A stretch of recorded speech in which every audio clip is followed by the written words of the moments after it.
Nagu näha, siis minu selja taga on mitmeid uksi.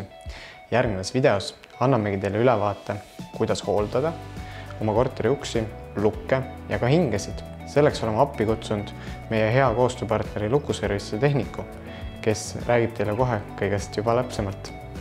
Vaataks üle nüüd luku juures põhiasjad, mis võib juhtuda, on poldid klingil, mis võivad lahti teinekord tulla ja võtmepesa katte liblika poldid.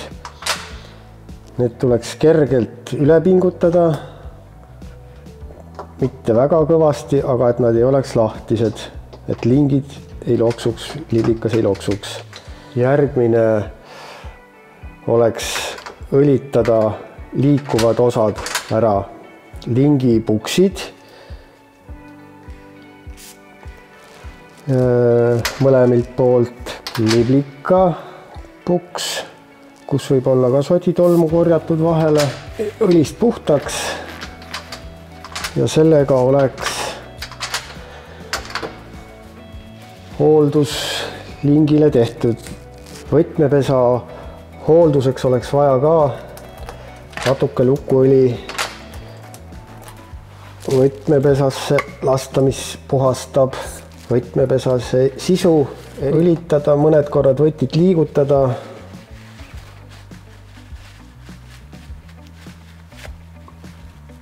Võti puhastada, keerata ja sellega oleks võtmepesa hooldus tehtud. Intensiivse töö juures oleks vaja ka lukukeelt hooldada.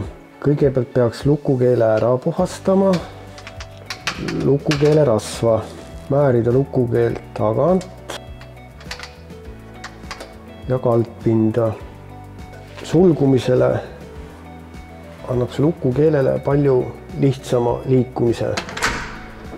Räägiks reguleeritavast vasturauast lukul.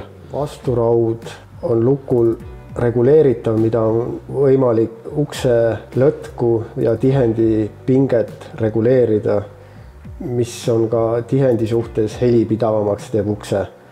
Siit kruvidest siin on näidatud kas pinget peale või pinget vabamaks vastavalt vajadusele.